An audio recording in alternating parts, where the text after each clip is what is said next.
ആ പാലത്തിന് അവിടുന്ന് ശകലം കൂടെ താഴെയായിട്ട്.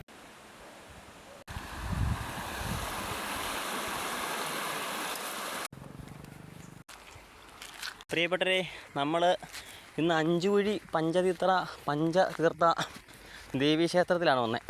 അതായത് നമ്മുടെ എരുമേലി വന്നേച്ച് കനകമ്പലം സ്ഥലമുണ്ട്. അപ്പോൾ അവിടെ വന്നിട്ട് ചെറുവള്ളി എസ്റ്റേറ്റ് അകത്തോട്ട് കയറി വരണം ഈ അമ്പലത്തിലോട്ട്. നമ്മളിന്ന് അവിടെയാണ് വന്നത്. അപ്പോൾ എല്ലാവർക്കും സ്വാഗതം എൻ്റെ വീഡിയോയിലേക്ക്. കാണുന്ന ചെറുവള്ളി എസ്റ്റേറ്റാണ്. ഓട്ടോ കനകമ്പലത്ത് ഇറങ്ങി നമുക്ക് ഓട്ടോയ്ക്ക് വരാൻ പറ്റുന്നൊരു അമ്പലമാണ്. നേരത്തെ ഇവിടെ മുഴുവൻ റബ്ബറായിരുന്നു, ഇപ്പം എല്ലാം കൈത വെച്ചേക്കുക. നിങ്ങൾ ഈ കാണുന്ന അമ്പലമാണ്. അമ്പലത്തിൻ്റെ ബോർഡാണ് ഈ കാണുന്നുണ്ടല്ലേ, ഉണ്ടോ? പഞ്ചതീർത്ഥ പരാശക്തി ദേവീസ്ഥാനം, അഞ്ചക്കുഴി എരുമേലി.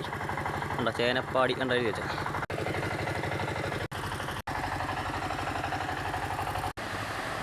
ഇങ്ങനെ ഒരമ്പലം ഉണ്ടെന്ന് ഇവിടെ ആർക്കും അങ്ങനെ അറിയത്തില്ല.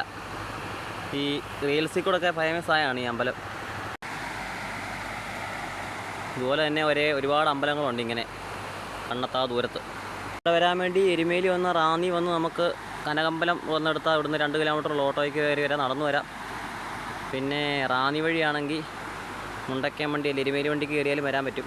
പത്തനംതിട്ടയിൽ നിന്ന് വരാൻ പറ്റും, റാന്നി കൂടി പ്ലാച്ചേരി വഴി. ഈ കാഞ്ഞിരപ്പള്ളി വഴിയാണെങ്കിൽ 26 കൂടി വന്ന് എരുമേലി ഇറങ്ങി അവിടുന്ന് കനകമ്പലം വന്നിറങ്ങി നമുക്ക് വരാൻ പറ്റും. റാന്നി വണ്ടിയെ കയറി കഴിഞ്ഞാൽ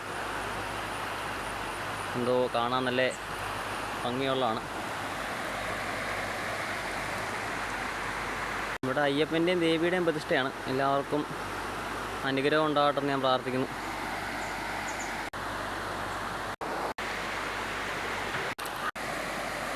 കാറിലൊക്കെ നല്ല വഴുക്കലുണ്ട്. ഇതിലൊന്ന് ഇറങ്ങി വരുമ്പോൾ നമ്മൾ സൂക്ഷിക്കണം. താഴെ ഒരു താഴ്ചയുള്ള കുഴിയൊക്കെ ഉണ്ട്. ഇതിൻ്റെ താഴെ കാണുന്ന ഇച്ചിരി ആഴമുള്ള കുഴിയാണ്. 5 കുഴികളാണ്. അപ്പോൾ 5 കുഴിയിൽ ഒരെണ്ണം നല്ല ആഴമുള്ള കേട്ടോ. താഴെ കാണുന്നതാണ് ആഴമുള്ള കുഴിയാണ്.